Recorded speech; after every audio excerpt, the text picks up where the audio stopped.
shock. I thought they would drag this out. And it's all happened very quickly, which I think is the right thing to do. Let me just check something with Aggie. Can I tell Ryan why we think this has all happened so quickly? Yeah, go on. Apparently Sir Laurie Magnus is going on holiday tomorrow. Right. That's breaking news for you. That's a top insider bit of information for you. But anyway, but it was another thing they said when they came in, that these things would be dealt with very, very quickly. What's your second reaction?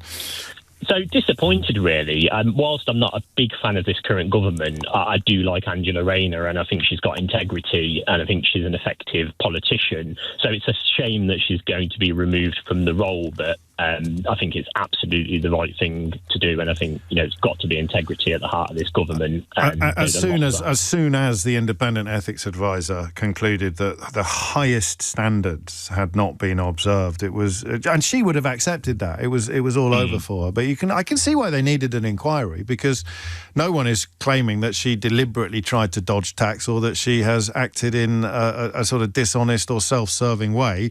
She just should have done better.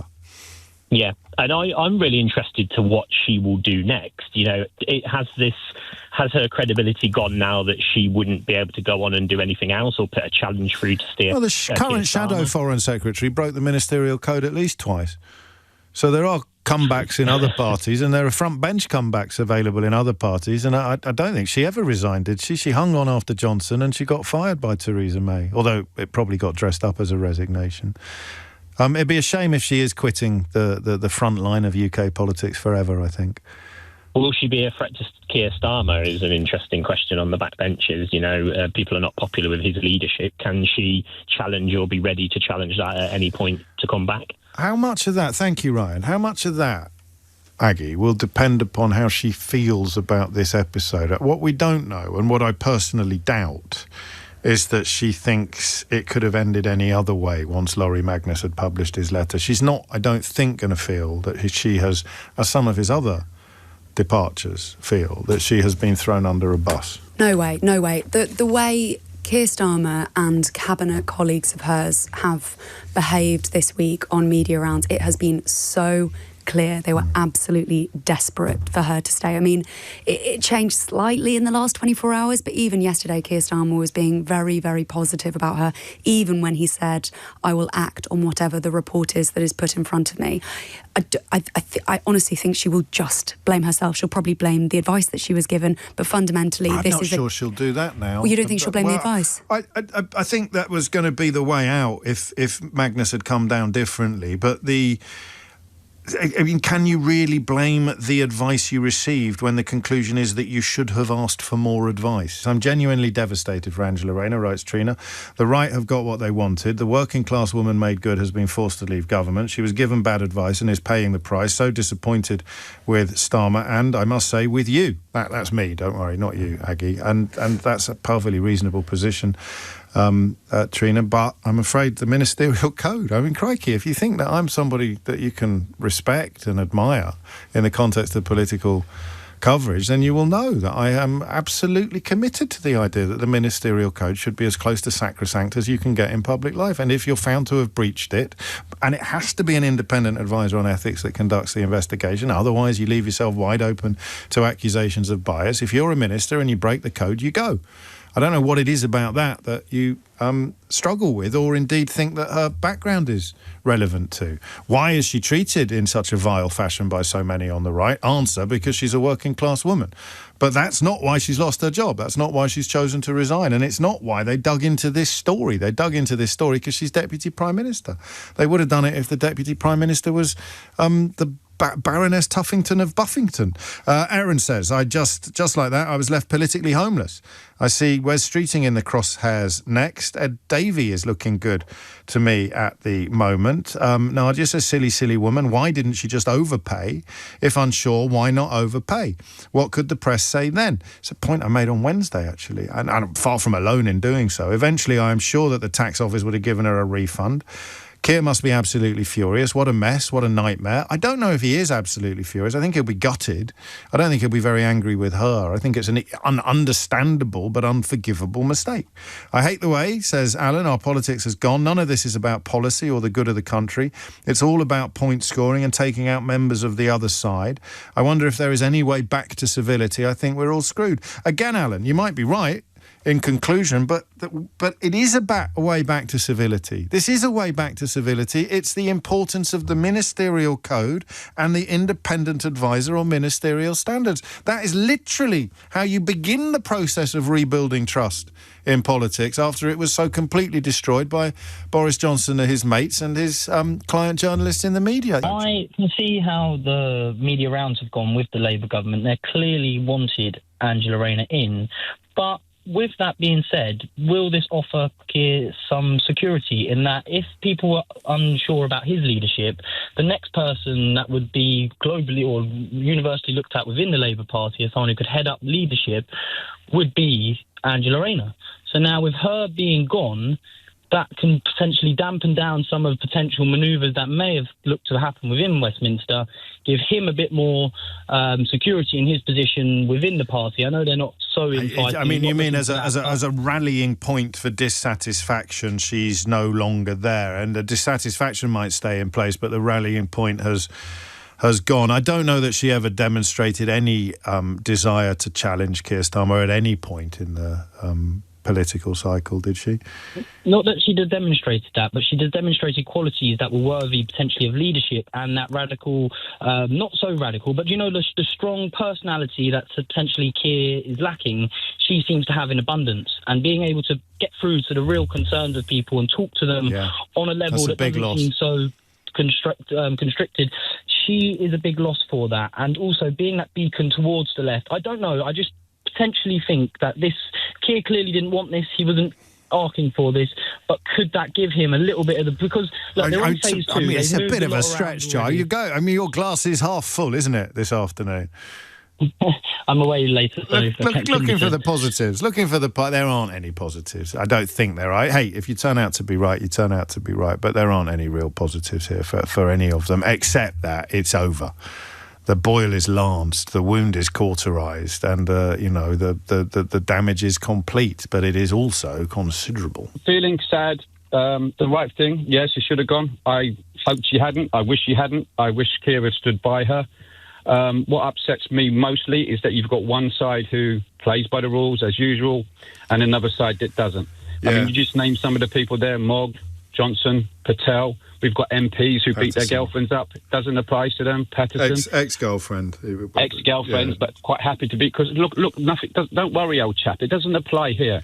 But what alarms me most, and hopefully one day we might be aware, the Democratic Party in America are waking up to it now. Michelle Obama said, when they go low, we go high. Sadly, with the state of politics in the world today, you have to go down to their level and hold a mirror to them. That's what the Democratic Party is waking up to in America. You hold the mirror up to them. I'm thinking of Gavin Newsom. I was about to say, is Gavin Newsom you're talking about. So for people who don't know, he's sort of simultaneously taking the mickey and taking a leaf out of Donald Trump's playbook, isn't he? And it's working so far, but it's a risky business, not to take the high road. The problem is that with Farage on the march and his obvious contempt for the kind of standards that are being observed here at the moment, because he's such a big fan of Donald Trump, who blows them up on a regular basis, it feels like a lonely time for politicians who try to do the right thing. It does. I hope just quickly that Darren Jones is the Deputy Prime Minister. But with the likes of Farage, oh boy, it doesn't apply to us. The ministerial code. If this was Jacob Rees-Mogg, nothing would be said. What about when, what was the last Chancellor who forgot to... Jeremy Hunt. 12 flats. It was an honest mistake. Oh, of course it is. An honest mistake, 12 flats. And I think this is... But I don't think, to be fair... It's an honest mistake. Yeah, but I don't think he was found to have broken the ministerial code. But again, when it's the ministerial that's got to be the code kicker. That's got to be the only thing that matters. And even if some of these people that we're both somewhat reluctantly remembering, even if they are not changed and they still think that these things shouldn't apply to them, or they would still want to form a square around the Pritzker or try and destroy the code rather than actually watch a crony get into trouble for breaching it, you can never step... And sure, hold mirrors up to the people doing wrong, but you could never go to the place where you say, well, if they don't abide by the ministerial code, if they don't care about independent advisors on ethics and standards, then why should we? Because once you go there, everything's lost. Again, it's difficult to defend that position, but I think that's what you need to do. I think if he had stood by her, because I think this is a genuine mistake. I don't think she's trying to be underhand. But the independent advisor... No, she isn't. That's what they found. No one is accusing her of trying to be underhand. She has absolutely been exonerated of any deliberate wrongdoing, but the code is breached because it demands that you observe the highest possible standards, and that means making sure you're not making mistakes. So and you can't go there, Dave. You can't say, look, the other lot are rotters and thieves and charlatans and liars, so why don't we do a bit more lying? Because it works. So how about she made a genuine mistake, and me, as party leader, I'm going to stand by it, because in life, in our working lives and in our daily lives, people make mistakes. We get things wrong. And to stand by her, I think would have been maybe even a harder thing to do, but I think it would have been a stronger and a right thing to do. That we all make mistakes, James, and whatever job we do in daily life, we get things wrong. Some probably more than others, and some are bigger mistakes than others. But I think if he had stood by her, I know it would have been a stick to beat him with. That might not have been an option. She might have wanted to go. I think that's possible. But I'd agree with you if it weren't for the ministerial code. I just think that has to be now the gold standard. It shouldn't even be a gold standard. It should be the standard. It should be normal. It should be a normal standard. It really James, should. Are we going to finish on a Friday disagreeing with each other? Disagreeing gently. And what are you having for tea tonight? Humble pie. I've never heard of it. I'm sorry to say, but I've not got much sympathy for her, because basically at the end of the day, you live by the sword, as I say. You what, sorry? I'm saying you live by the sword, you die by the sword. The other thing as well is she comes across as being a bit cavalier with what she was doing. And I'll tell you another thing as well, most of that cabinet and MPs have been running about like crazy, double and triple checking to make sure they have not made a error like she did, type of thing. It beggars belief that, as I keep on saying, that she actually did what she did and then tried to get away with it. So at the end of the day, yes, I've got sympathy for her. Yes, I've got a bit of sympathy for her. But in saying that, she's brought this on herself. I think she's been a bit cavalier with it all, and it's come back and bit her, really. How do I feel? A sad day for British politics. She was different, Sheila. She wasn't privately educated. She was northern. She was a woman, and all the other things that Thangham described. And for me, it just goes back to this. Tax shouldn't be taxing, but it is. I had to pay HRMC £13,000 back for child benefit recharge. I was a PAYE employee. HRMC knew exactly how much I earned. But it's so difficult, so I naively thought, they take what money's owned. It's just too complex.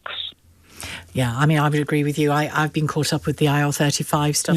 Some people know what that is, some people don't. But it's alarming when you get some of the letters you get from them. And you're thinking, oh my God, I've got no interest in not paying my taxes. What's going on here? And then you look into it and you dispute certain things, and I did, and and it is immensely difficult to pay, and all the interest, it's terrifying. And then the charges. It's horrendous. It's terrifying. Yeah, it's terrifying.